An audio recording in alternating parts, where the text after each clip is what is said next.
Sarah Mitchell stared at the gridlock traffic ahead of her, drumming her fingers nervously on her steering wheel.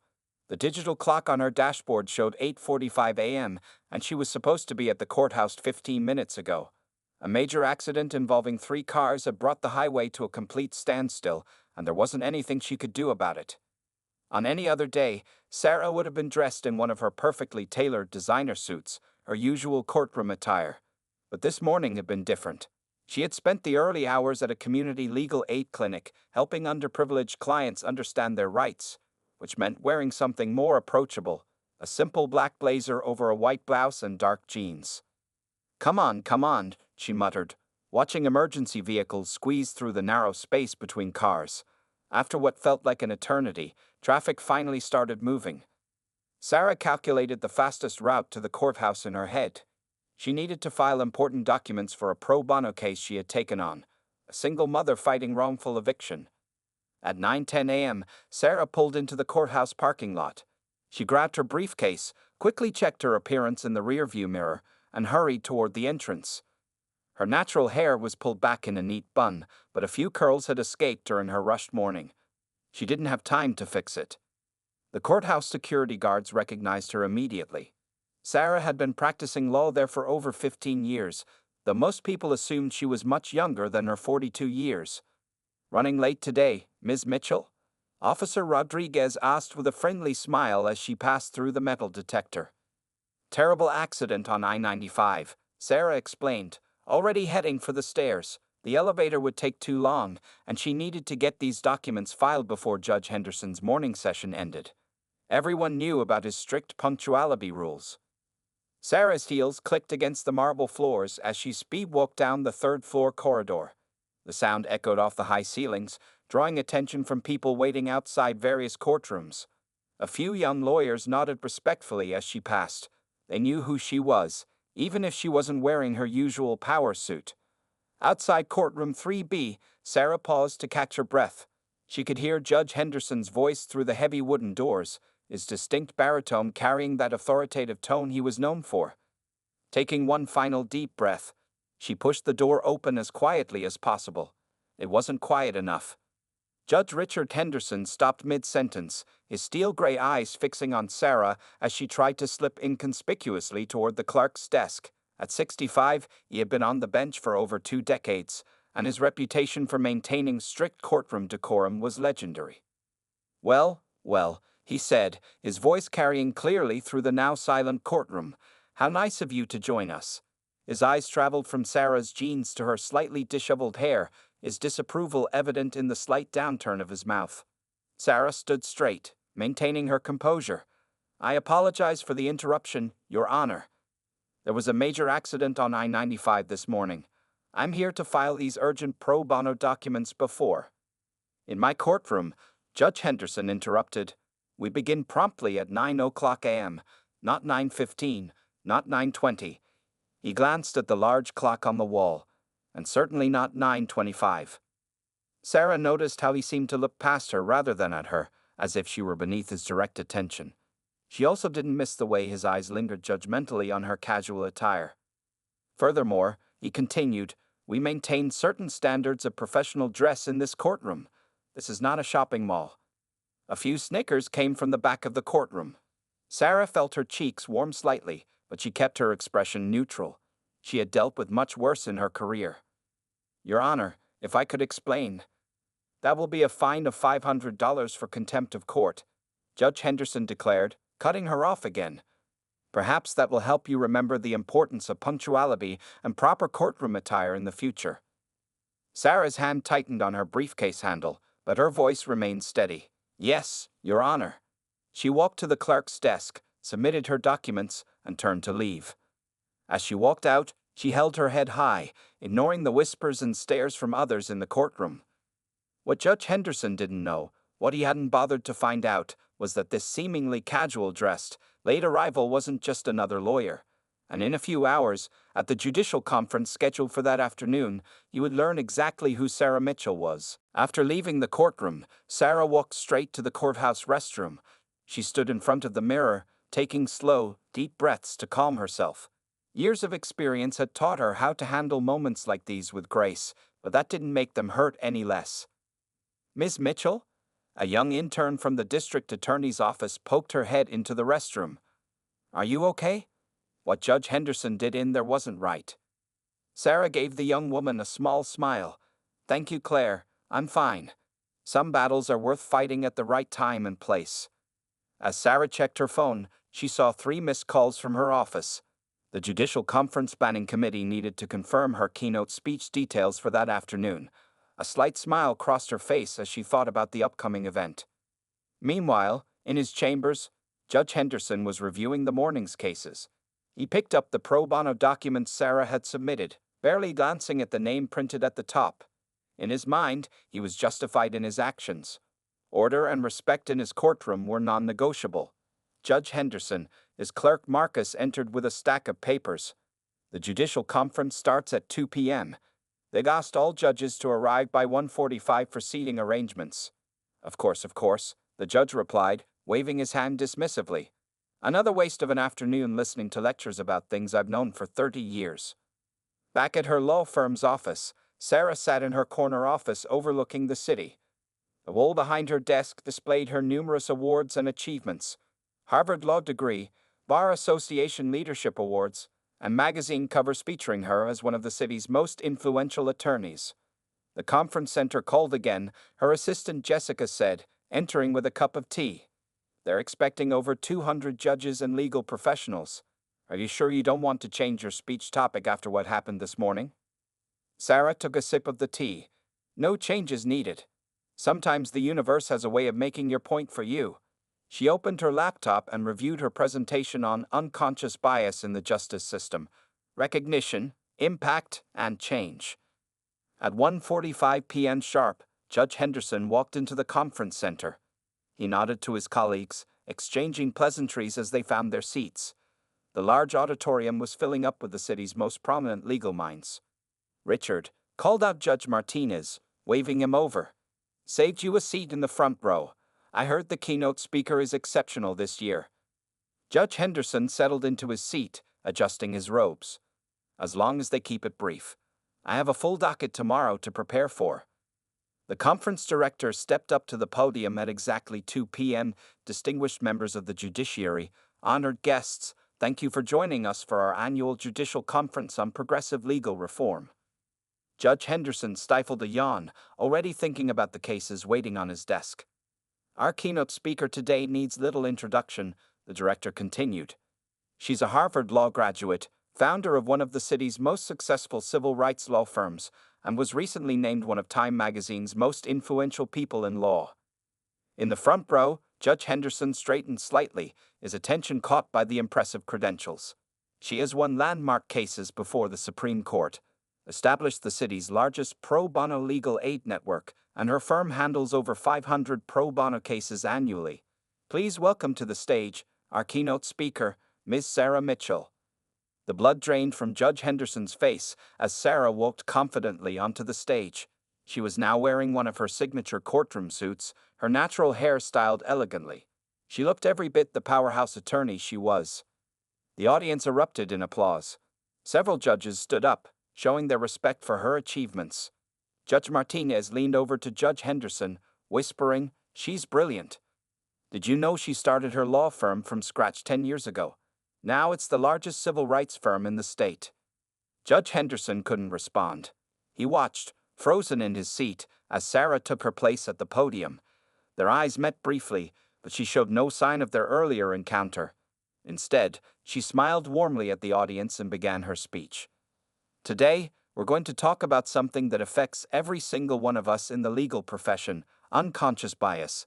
Sometimes, these biases manifest in ways we least expect, even in the halls of justice itself. The conference room fell silent as Sarah began her presentation. Judge Henderson shifted uncomfortably in his front row seat, unable to look away from the woman he had fined just hours ago. The large screen behind her displayed the first slide of her presentation, showing statistics about bias in the judicial system.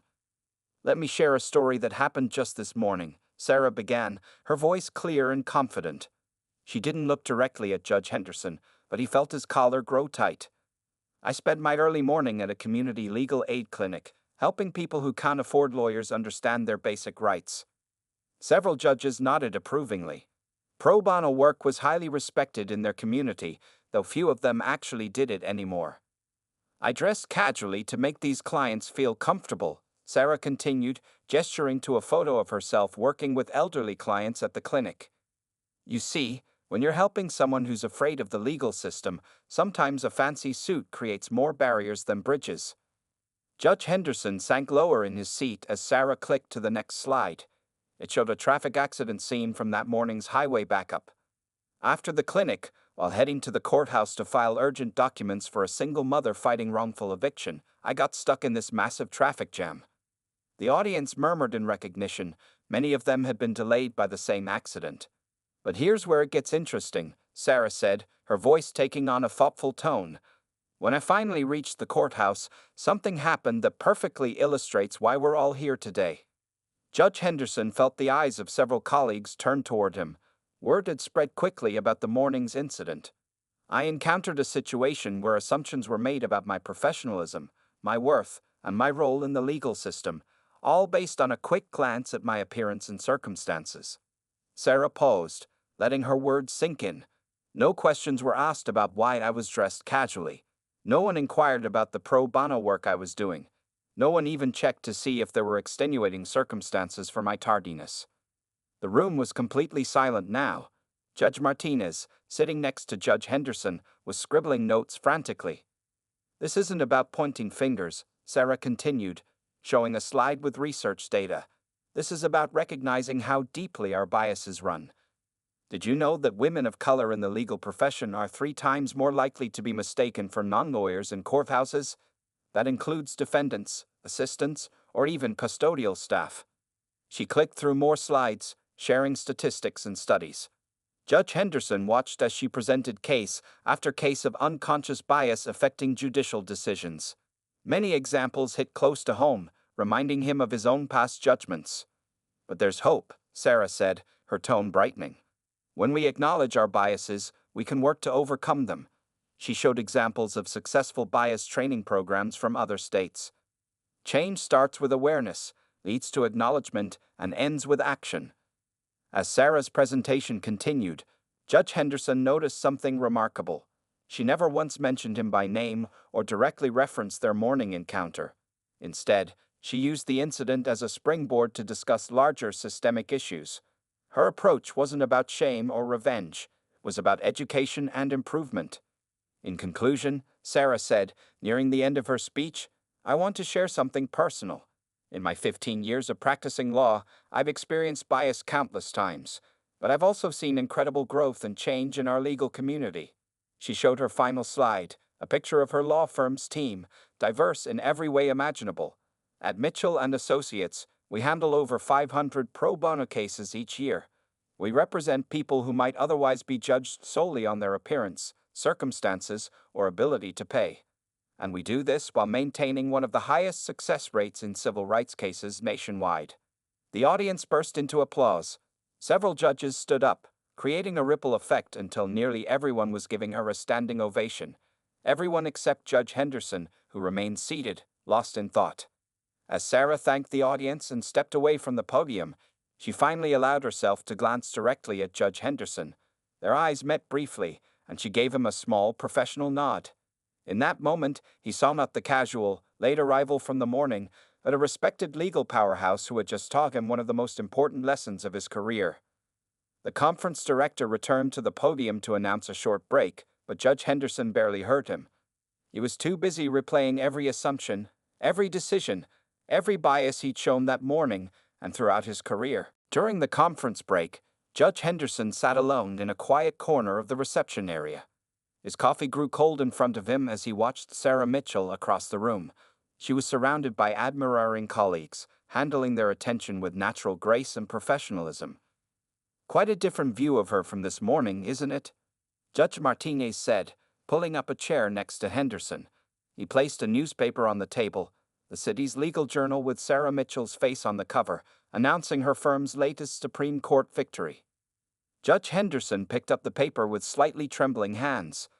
The article detailed how Mitchell and Associates had won a landmark case protecting voting rights in underserved communities.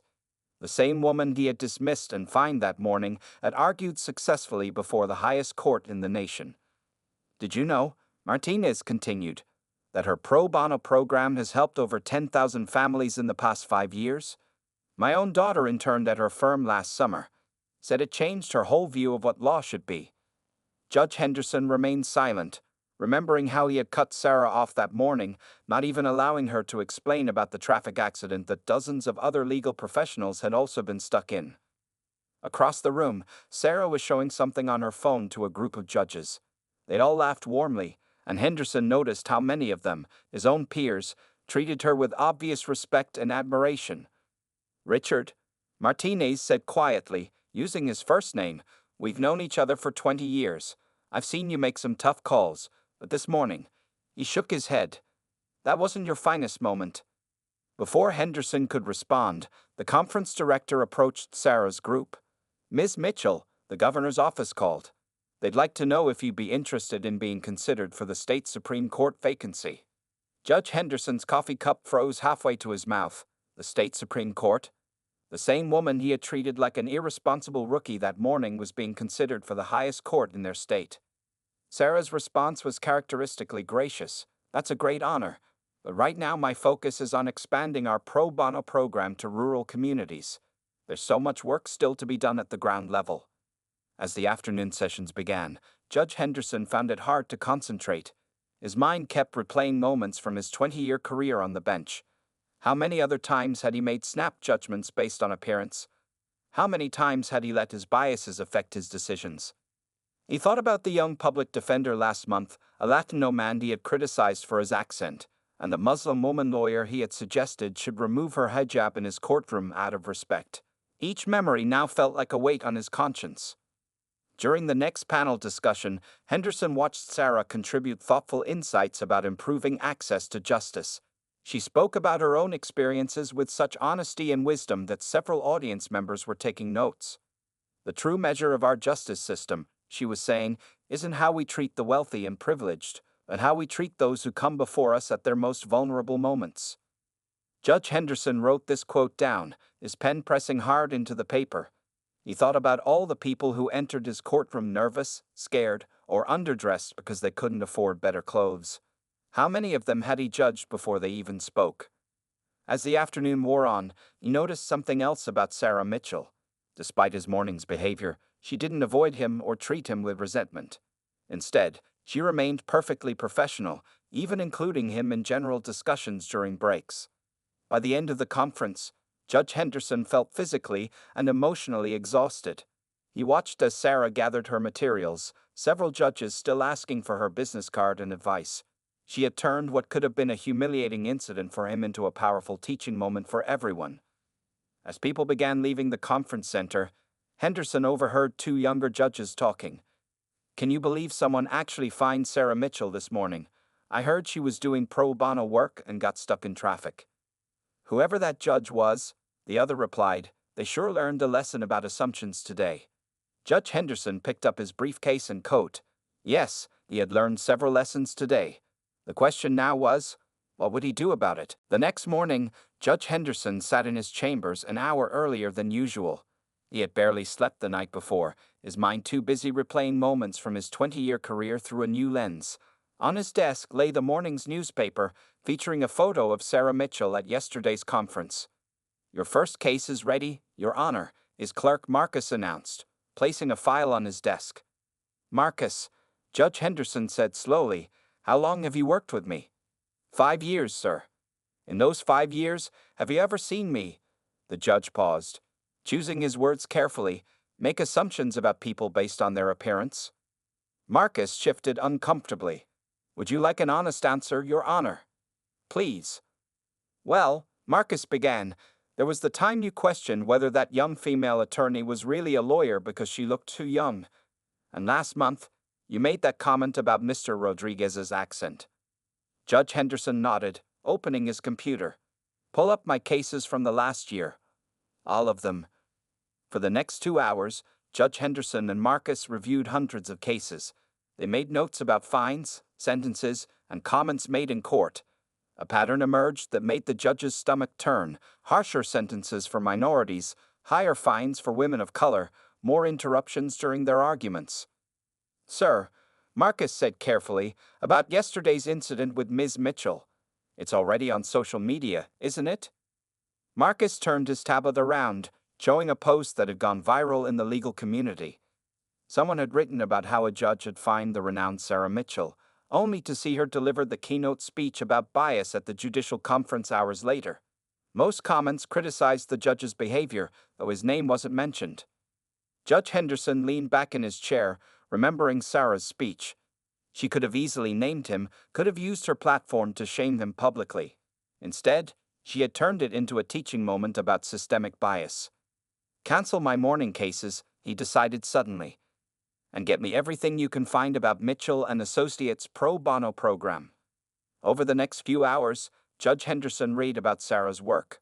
Her firm had helped homeless veterans secure benefits, protected elderly residents from predatory landlords, and represented children with special needs in education cases. The same people he often showed impatience toward in his courtroom were the ones she fought hardest to protect. At lunch, he walked to the courthouse cafeteria, something he rarely did. He noticed things he'd never paid attention to before: how the security guards treated different people differently, how some lawyers were assumed to be support staff because of their race or gender. Back in his chambers, he began writing. First, he wrote a personal memo about his biases, listing specific examples and their potential impact. Then, he drafted a proposal for bias training in the courthouse, something he had previously dismissed as unnecessary. "Your Honor," Marcus interrupted, "there's someone here to see you about yesterday's fine." Judge Henderson expected to see Sarah Mitchell, perhaps with a formal complaint. Instead, a young black woman in casual clothes entered his chambers nervously. "I'm Janet Thompson," she said. "Ms. Mitchell was helping me with my eviction case yesterday when she got stuck in traffic. She was late to court because she was explaining my rights to me." The judge felt a fresh wave of shame. "Please, sit down, Miss Thompson." "Ms. Mitchell paid the fine already," Janet continued, "but I wanted you to know it was my case she was working on. She didn't even charge me a penny, and she's still fighting for me despite what happened." Judge Henderson looked at the woman before him, someone he might have dismissed or treated impatiently in the past. "Tell me about your case, Miss Thompson." As Janet explained her situation, the judge listened without interruption. For the first time in years, he found himself really hearing someone's story, not just their legal argument. When she finished, he picked up his phone.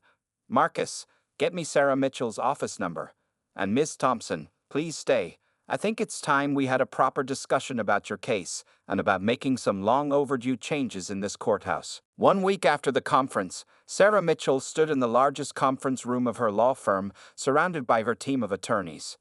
The wall-to-ceiling windows offered a view of the courthouse across the street, serving as a constant reminder of their mission. "The incident last week wasn't just about me," Sarah explained to her attentive staff. "It's about every person who walks into that courthouse feeling scared, judged, or disrespected." She clicked to the next slide of her presentation, revealing her new initiative: Justice for All, Breaking Barriers program. Jessica, her assistant, was busy taking notes as Sarah outlined the program. The firm would expand its pro bono services, but with a new twist. They would also provide professional clothing for clients appearing in court and offer training on courtroom procedures.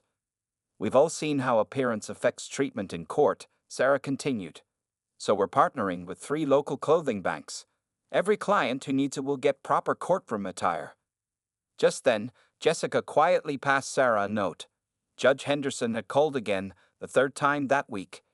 He wanted to discuss implementing bias training for all courthouse staff. And here's the surprising part, Sarah told her team, putting down the note. "Some of our strongest support is coming from unexpected places. Several judges have reached out, wanting to be part of the solution." The meeting was interrupted by a knock on the conference room door.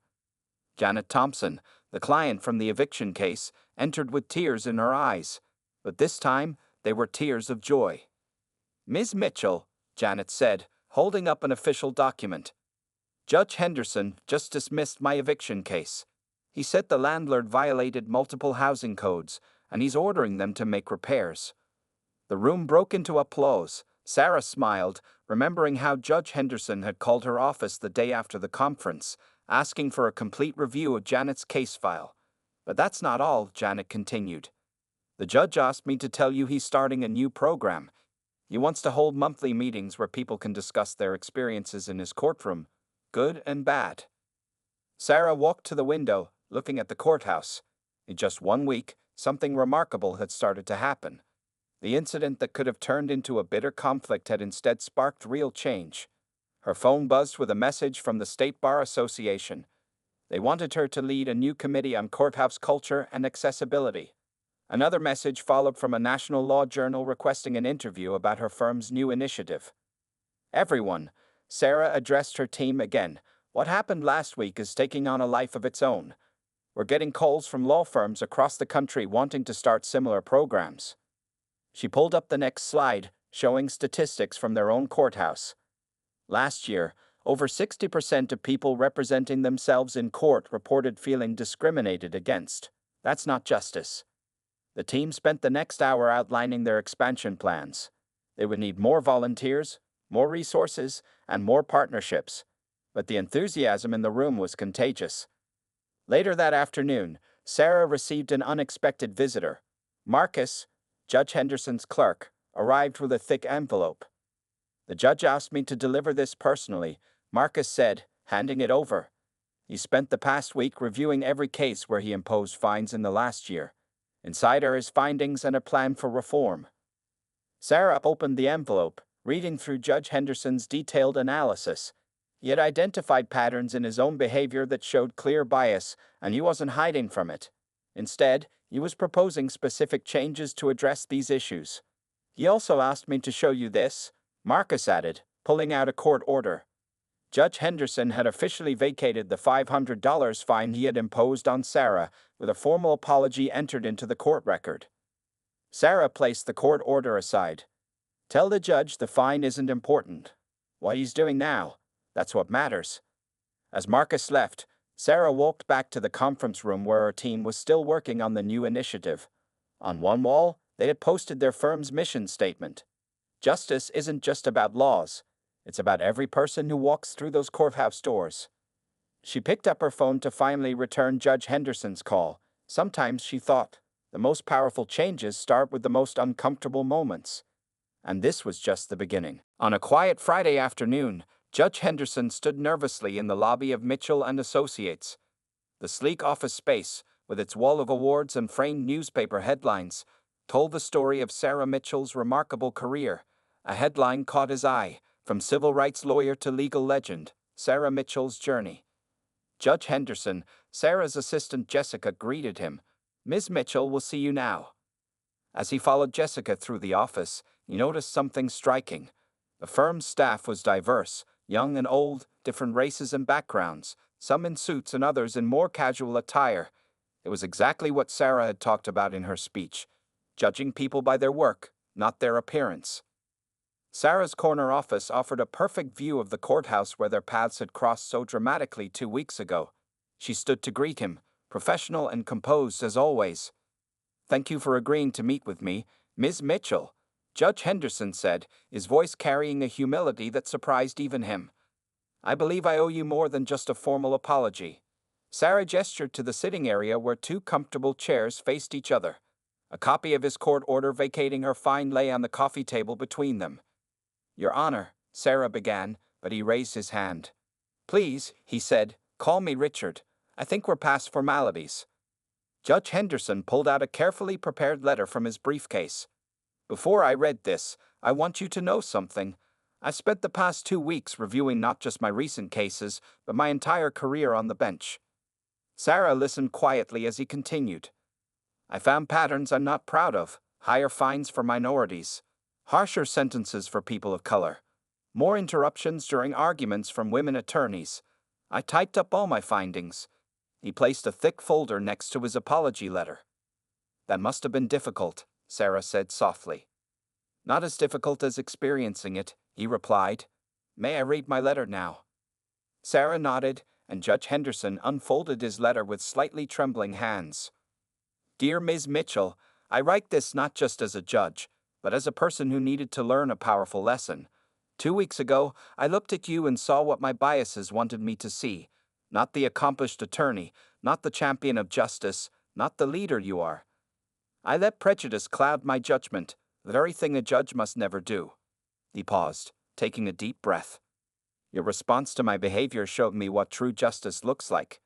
Instead of seeking revenge or public shame, you turned a moment of discrimination into an opportunity for education and growth. You showed wisdom I failed to display that morning. Sarah's eyes softened as he continued greeting. I am formally apologizing not just for the fine, which was unjust, but for every assumption I made about you. More importantly, I'm apologizing for every time I've done this to others who didn't have your platform to fight back. Judge Henderson looked up from his letter. I've already submitted my request for the courthouse to implement mandatory bias training. I've also asked to be the first to go through it. Sarah leaned forward. That's a significant step. There's more, he continued. I'm establishing a review committee to examine patterns of fines and sentences across all demographics, and I'd like your firm to be part of this process. He handed Sarah another document, a formal proposal for collaboration between the courthouse and Mitchell and Associates. We need your expertise, he admitted. Your experience, your perspective. Will you help us make real changes? Sarah took a moment to review the proposal. This is quite comprehensive, she noted. It needs to be, Judge Henderson replied. Change doesn't happen with half measures. Sarah stood and walked to her window, looking at the courthouse. You know, that morning when you fined me, I had a choice. I could have used my speech to embarrass you, to seek revenge. Why didn't you? She turned back to face him, because real change doesn't come from shame. It comes from understanding, from acknowledging our mistakes, and from working together to do better. Judge Henderson stood as well. Does that mean you'll help? Sarah extended her hand. Under one condition. Name it.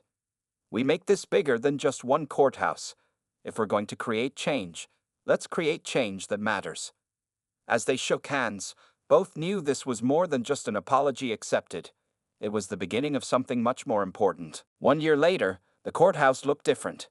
Not just physically, with its new welcome center and professional clothing bank for those in need, but in its whole atmosphere. The change was visible in the morning as Judge Henderson walked through the main entrance. Good morning, Your Honor, smiled Mrs. Rodriguez, a woman he would have barely noticed a year ago. She was there for her small claims case, dressed in a suit provided by Mitchell and Associates' Dignity in Court program. The orientation session really helped me prepare for today. The judge smiled back warmly. These morning orientation sessions had been Sarah's idea, helping people understand court procedures before their hearings. It was just one of many changes that had transformed the courthouse over the past year. Inside his chambers, Judge Henderson reviewed the latest statistics with Marcus, his clerk. Bias complaints were down by 70%. The data showed more balanced fine distributions across all demographics. But numbers weren't the whole story. Sir, Marcus said, handing him the morning newspaper. You might want to see this. The headline read, Mitchell Henderson Program Goes National.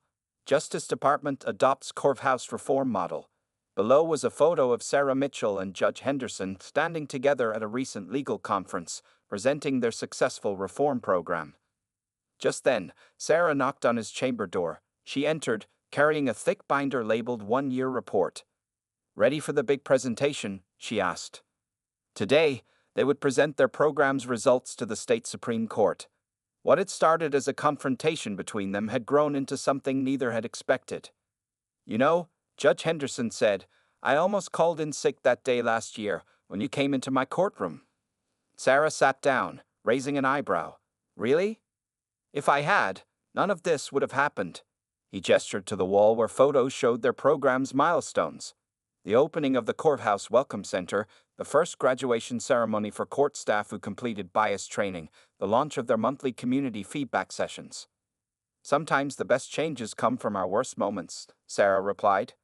They walked together to the state Supreme Court chamber, where judges from across the state had gathered to hear about their program.